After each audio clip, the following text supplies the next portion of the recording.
Hey, I'm Nick Karlen, and you're watching Beneath the Surface.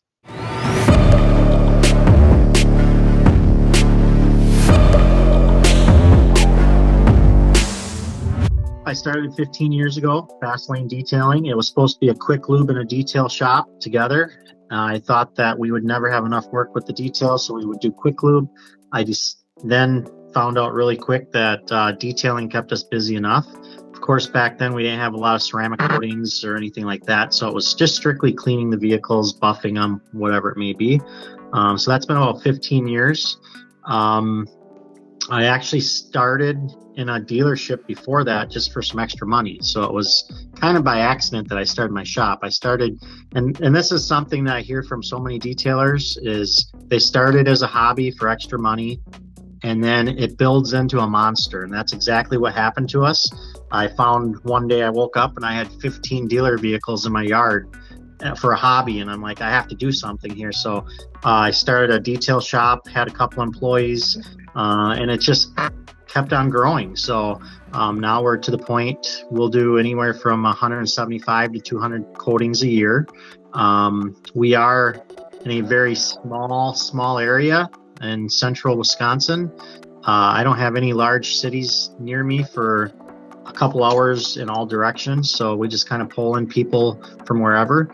And the coating world has just kind of kept us busy to the point where we've become more financially stable as a company because of the coatings. It's allowed us to make more money, and that's really why I've decided to stay in business. Otherwise we've built a couple of shops in the last 5 years. We've built 2 brand new shops, and it's only because of coatings. That's made us more money, and it's allowed us to build bigger shops. So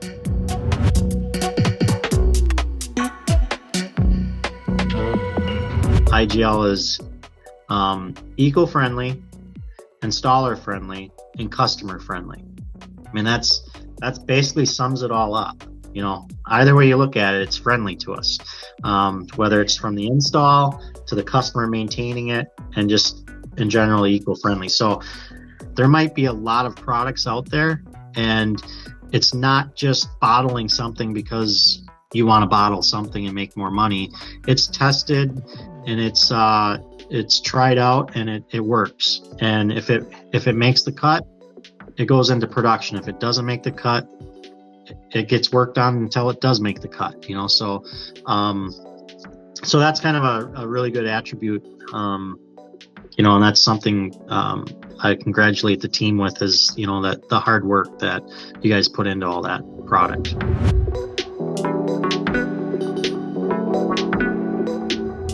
As far as the coating, Kenzo is our top, and that's my favorite.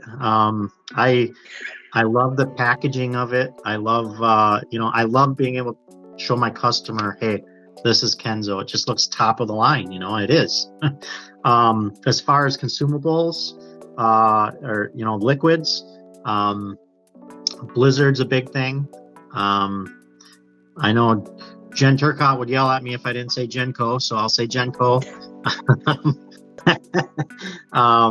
Them are probably the 2 big ones. Enhancer's not, a lot of people are buying Enhancer. The Premier, it gives a nice option if you don't want to, if you're not ready to commit to Premier yet, you have the Enhancer that they can go with. So them are probably the 2 biggest. Even I guess Iron is a big one that I sell to a lot. See, a lot of my customers, even though I set them up for maintenance washes, I have some customers that travel about 5 to 6 hours, and I don't always expect them. I don't expect to see them for a maintenance wash. And at that point, I spend the extra time and say, hey, let's sit down. We're going to go through what a maintenance wash is, and then you're going to take this product home so that you can do your own maintenance wash at least. And then when you're ready for a detail, at least bring it in so I can look it over and see if we need to do anything with it. So them are probably the biggest ones.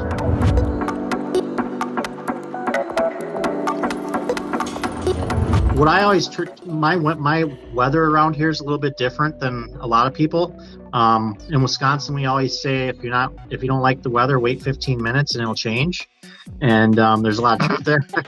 We get a lot of snow, we get rain, we get whatever. So, um, first thing that I tell my customers is we recommend 2 maintenance washes a year minimum. And um, what I like to do with my customer is bulk it into their detail. So I know some detailers will use it as an extra income. I try to tell people, you got the coating with me, so you come in twice a year for a detail. So at that time, I'm going to do your maintenance wash. So for us, it's coming in the fall because we have all the snow and salt, and we're going to clean your inside the inside of the vehicle, and we're going to unclog the coating at that point. And then come into at the fall time because it's right before winter. Them are our 2 times that we really try to hit the maintenance washes. Of course, and then it's just a matter of looking over the coating, seeing what it really needs. Some of them get pretty clogged up because of the winter with the salt and everything else. So it may require us to do our iron after wash and everything else. But we'll try to do the most minimum first to see what it really needs. Because some people, they really don't use their vehicle a whole lot, and it doesn't require a huge maintenance product being put on it. We don't have to be so harsh on it, I guess. But then other times it does require it. So every coating is just a little bit different depending on the situation and how they used it. And then of course we'll always top it off with some Premier or enhancer. But it really depends on the condition of the coating when it comes in.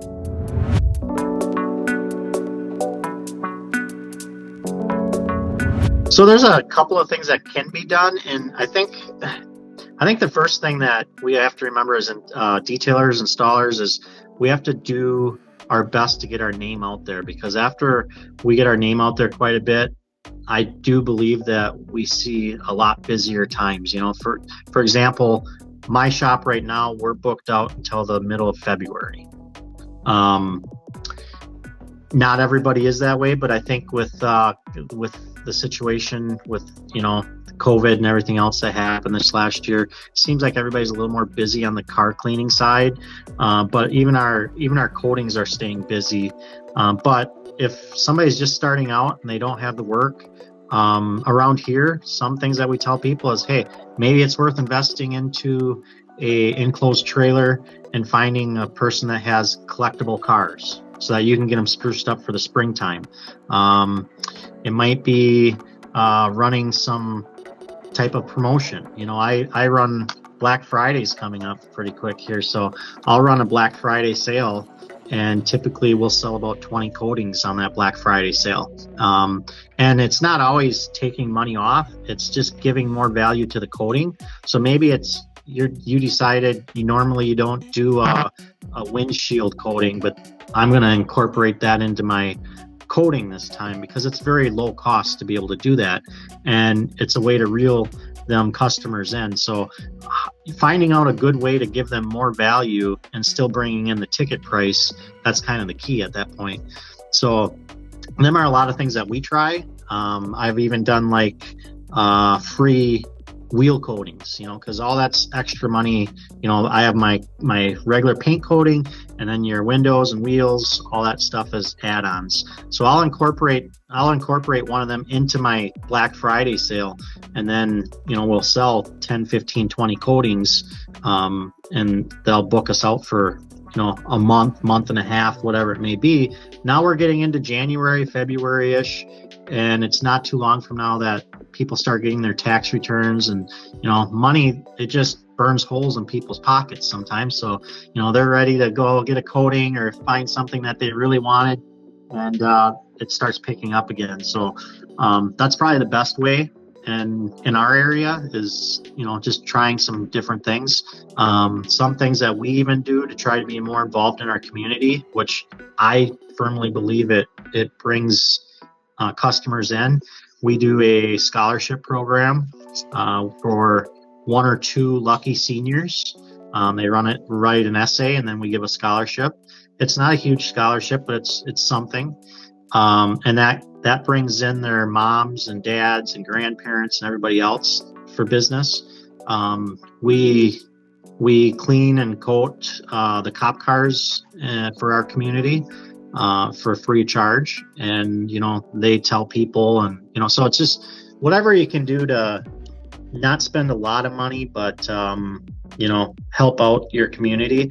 It will come back 10 times more than what you ever gave to them. So them are just some ideas that we do.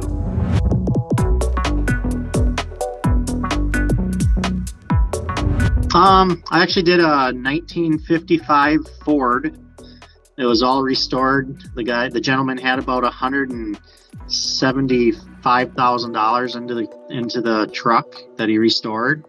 And what was kind of neat about it is he scheduled the job, and he canceled, and he scheduled and canceled like 3 or 4 times. And I couldn't figure out why. And then one day he just showed up at my shop, and he looked around my shop and said, "When can I schedule my truck?" And I said, "Well, you did, and you canceled." And he goes, "Well, one, I wanted to make sure that you were a legit detailer, so I stopped by. I wanted to see your shop to make sure somebody dirty and greasy wasn't getting in my truck." So, for us that don't think shop image means a lot to our customers. They want to know that they're taking it to somebody that's clean and professional. You don't have to have the nicest shop. You just need to make it clean and presentable. And then he said, I wanted to see the product that I'm being, that you're selling. So it was kind of 3 things all together. And, and actually, that was the old Kenzo packaging. Actually, it wasn't the new graphene, but, that was a nice presentation itself, and being able to show him that type of stuff, it sold the job, and it was a fun project. Not everybody gets to work on some stuff like that, but it was probably one of my favorite, just because I like old vehicles. So.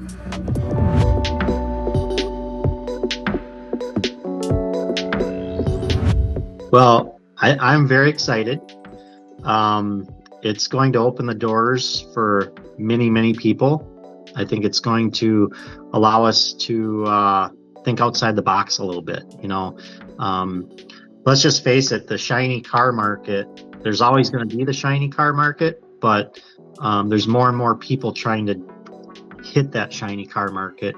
And I think Aegis allows us to go after a whole different direction, go in a whole different direction, and be able to capitalize on areas that have never been even thought about. So I'm excited. We'll see where it takes everybody. And I think people have to just dive in and not be scared of it. It's going to be a little bit of a learning curve, but well worth it. So I'm very excited about it.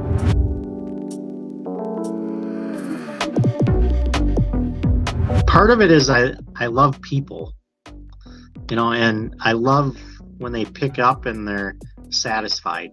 It's satisfying people is one thing. And I don't really know of a better way to be able to satisfy a person. Not to say once in a while you get somebody that there's nothing you're going to do to satisfy them. But, that's just part of the game. But,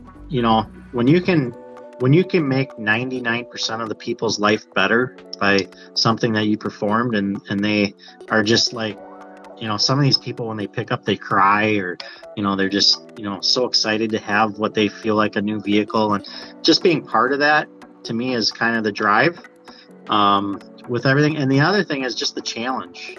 I'll be honest, I hate doing interiors. I hate it. And my wife does 99% of them, and she does one heck of a job.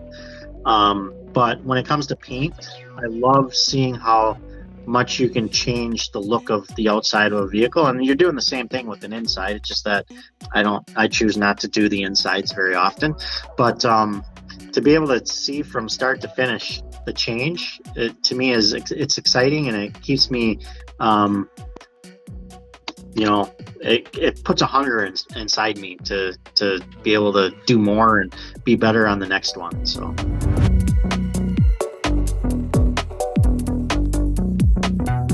I have looked at, we haven't completely pulled the trigger, but a second and third location that I would have managers at. I am slowly backing out of fast lane detailing and spending more and more time with IGL. Right now I'm part-time with IGL to help out. My full-time date will be January. So at that point, I'll be doing a lot less. I'm not getting any younger, so my body is hurting and aching and everything else. So I'm putting people in place to be able to do all that type of stuff. But at the same time, I'll always have a fast lane detailing, just people managing it, and hopefully we get to that second and third location. I'm actually working with a group of people, and I want to open up what we call a dream team, where it's basically anything from detailing, ceramic coatings, paint correction, PPF, tinting, audio, paintless dent repair, and auto body all in one place. So we're looking at some locations to be able to do that and putting that dream team together to be able to have that manage itself and take off. So that's kind of where I'm looking and what I want to hopefully see happen. Part of that goal is really to allow my wife to do what she wants to do, because she's given up her dream so that we can build this dream, which is mostly mine. That she, most of the dream, she's very, very easygoing, and I know that this isn't what she wants to do the rest of her life. So she went to school to be a vet tech, and that's what she was doing up until when she got pregnant with our 6-year-old. We're like, hey, we need to focus on the shop, and so she gave up what she loved to do, and that's my ultimate goal, is at some point to allow her to be able to do what she wants to do. So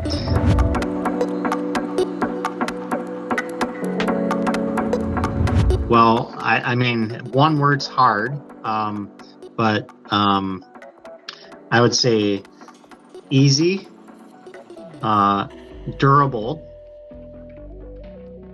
and satisfying.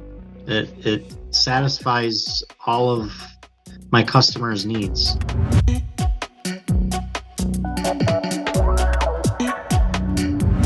I want to challenge everybody out there just to become the best version of themselves that they can be, and with their business.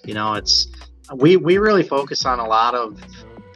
Some people probably get annoyed. They probably read my Facebook stuff, and I have a saying that's called "own it," and it's basically owning every situation that you're in. And I feel whether you can apply it to your detail world, you can apply it to your family life, whatever it may be, but we all go through certain things every day, and we can choose to make them better, or we can choose to make them worse. And a lot of us, you look at forums and everything else, a lot of people choose to make it worse, make it into a negative. And I just challenge everybody to be as positive as they can, and your business will grow. The more positive you can be on Facebook, and to your customers and to your employees and to your wife and children and everything else, your future will grow that much more. Your business and your family life and everything else. The other thing is balancing. I'm horrible for balancing my life. I try to say I do a good job, but I know I don't do good enough. Is know when to stop with your business and go home and be with your family. Don't miss your kids' sporting events, whatever it is. It's just not worth it when it comes down to the little bit of money that you're going to make by staying 2 hours to get a job done. So that's what I would like to encourage everybody. But as far as our business and everything else, that's kind of our motto. And I'm working on it every day. I'm not by any means to where I need to be, but at some point, hopefully, I am.